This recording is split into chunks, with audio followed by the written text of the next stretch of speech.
convoitise, il dit que l'amour du monde, la convoitise des yeux, la convoitise de la chair, l'orgueil de la vie et l'amitié avec le monde, la fréquentation avec le monde. Il dit ici, Jacques dit que c'est un message d'hostilité. Ça repousse Dieu. Et puis il appelle ça adultère. Pourquoi? Mais parce que ton esprit a été racheté par Dieu. Ton esprit appartient à Dieu. Ton esprit a été créé par Dieu. Il a été créé pour le plaisir de Dieu. Il a été créé pour la volonté de Dieu. Il a été créé pour aimer Dieu. C'est ta normalité. Ton esprit a été créé pour la romance avec Dieu. Maintenant, tu es marié à Dieu par le Saint-Esprit. Les deux, ma Bible dit, sont devenus un seul et même esprit. Il y a une fusion. Dieu a fusionné avec toi. Il a tellement aimé l'homme qu'il a fusionné avec lui. Voilà pourquoi on t'appelle l'épouse de Christ. Parce qu'il y a une relation de fusion. Maintenant tu es marié à Christ. Comme dit Paul, je vous ai fiancé à Christ comme une vierge à un seul époux. Il y a une alliance qui a été officialisée par le ciel. Il y a eu un sang qui a été versé pour officialiser cette alliance. Il y a eu un mariage. Et maintenant que tu es marié, toi tu vas désirer quelqu'un d'autre que l'époux. Tu as dit mais c'est ce qu'on appelle de l'adultère. Tu n'aimes pas l'adultère. Il n'y a personne qui aime l'adultère. Et pourtant tu pratiques l'adultère envers Dieu. Et tu es choqué quand il m'a trompé. Mais tu as idée du nombre de fois où tu as trompé Dieu, toi? Tu as idée du nombre de fois? Les désirs qui ne sont pas orientés vers Dieu, c'est de l'adultère. La convoitise bloque les prières. Vous demandez, vous ne recevez pas. Comment peut-on tromper le mari, l'époux? Et puis dire, tu vas me donner quelque chose? Quoi? Il est offensé. Tu envoies un message de haine. Tu vois, il y a Jacques qui parle. Là, c'est Jacques. Jean parle aussi dans 1 Jean 2. Pierre aussi, on parle. Et ils en parlent tous. Et nous, on sous-estime. La convoitise. Et Dieu n'exauce pas. La convoitise bloque beaucoup de tes prières. C'est pour ça que tu as besoin de demander aux autres de prier pour toi. Priez pour moi. Parce que moi, quand je prie, ça ne marche pas. C'est normal que ça ne marche pas. Ça ne marche pas c'est pas parce que Dieu ne veut pas exaucer. C'est parce que Dieu est offensé. Alors tu cherches des gens, pasteur. Vous, moi, si vous priez, Dieu va vous exaucer. Mais même si moi je passe, je vais voir Dieu. La première prière que Dieu va exaucer, c'est d'abord te pousser à la repentance. Tant qu'il n'y a pas la repentance, tant que Dieu est offensé, ça ne marche pas. La convoitise bloque beaucoup de nos prières. Mais un des pires pièges de la convoitise que Dieu m'a montré, c'est qu'on se retrouve dans 2 Pierre. Tu vois, on était dans Jean, Jacques, maintenant on va à Pierre. 2 Corinthiens 1.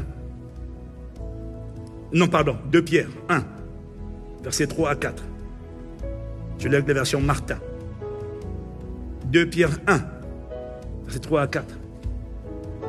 Puisque sa divine puissance nous a donné tout ce qui appartient à la vie et à la piété, par la connaissance de celui qui nous a appelés par sa gloire et par sa vertu, par lesquels, je sais que tu ne comprends pas, mais tu vas comprendre la fin, par lesquels nous sont données les grandes et précieuses promesses, afin que par elles, nous soyons faits participants de la nature divine, à condition, c'est là, il dit, étant échappés de la corruption qui règne dans le monde par la convoitise. Pierre explique, retiens la dernière phrase, qu'il y a une corruption qui gouverne le monde à travers un levier qu'on appelle la convoitise. Il y a une corruption à l'intérieur des êtres humains à travers la convoitise. Et quand il m'a parlé de ça, il m'a dit, la convoitise n'est pas inoffensive. Il y a une corruption qui vient du monde à travers la convoitise. Les mauvais désirs qui ne sont pas orientés vers Dieu. Il m'a dit, ça crée de la corruption. Le mot corruption, c'est le même mot qu'on utilise pour parler de pourriture, de destruction ou de décomposition. Quand un corps est en pleine décomposition, c'est parce que le corps est corruptible. C'est la corruption du corps. C'est-à-dire que lorsque la personne meurt, le corps se décompose. Il y a une putréfaction, c'est le mot.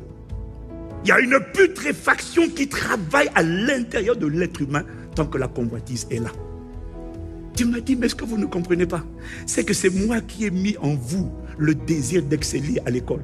C'est moi qui ai mis en toi le désir d'exceller dans la vie parce que je suis excellent.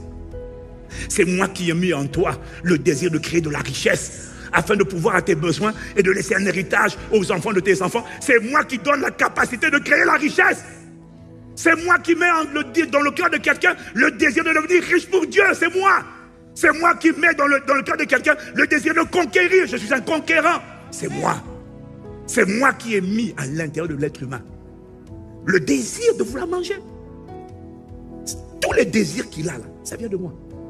Les désirs de la chair, ça vient de moi. L'appétit, en regardant, ça vient de moi. En goûtant, ça vient de moi. En sentant, il y a des choses que tu aimes, ça vient de moi. Tout ce que tu as, ça vient de moi. Je ne suis pas contre ça. C'est moi qui les ai mis. C'est moi qui ai mis en l'homme le désir de travailler. Le désir de créer de la richesse, ça vient de moi. Mais quand le désir d'avoir l'argent, le désir de réussir la vie, c'est moi qui ai mis en toi le désir de te marier. Mais quand le désir de te marier prend la place de moi, c'est là qu'il y a la convoitise. C'est là que Satan a infecté ton cœur. Et à l'intérieur de toi, il y a la putréfaction dans ton cœur. Il y a la putréfaction dans ton âme. Il y a la pourriture qui est en train de se cultiver, d'augmenter à l'intérieur de toi. Tu pries, mais il y a une putréfaction qui est en train de s'opérer dans ton cœur. C'est pour ça que je dois parler tout à l'heure au JA+, les jeunes adultes. Je vais vous parler. Parce qu'il m'a parlé. Il m'a parlé. Quand tu es autour de 30 ans, je vais vous parler.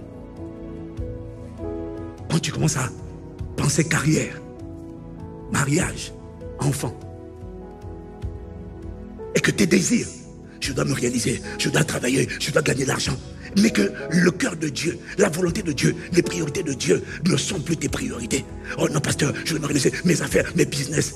Ah, il m'a dit, mais tu ne te rends pas compte, tu as été désactivé. Il y a une putréfaction qui est en train de travailler en toi. C'est en train de te corrompre. Tu es en train de poursuivre un mirage. Tu es en train de poursuivre un mirage. Et tu n'atteindras jamais. Parce que ça ne sera qu'un mirage.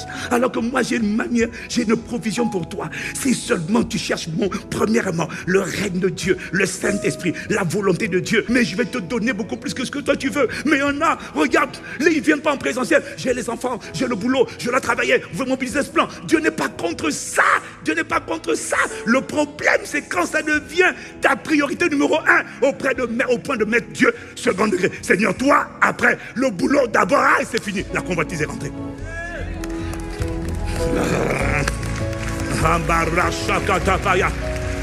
Je n'ai pas le temps pour toi, Seigneur. Là, je suis trop occupé. J'ai d'autres priorités que toi. Non, mais tu as été créé pour moi, pour mon plaisir. Et puis tu penses que c'est ça. Voilà pourquoi tu as l'argent, mais tu n'es pas heureux. Tu as l'argent, mais tu es frustré. Regarde comment tu es tellement frustré que tu es obligé de t'alimenter. Tu n'as pas la vraie paix. Tu n'as pas la vraie joie. Tu es obligé de fabriquer la joie. Tu es obligé d'acheter une voiture, acheter un sac, acheter une maison, acheter pour sentir dans la joie. Mais il y a des gens, ils n'ont pas tout ça, mais ils sont joyeux. Pourquoi? Parce que tant que Dieu est ton plaisir, tu es satisfait.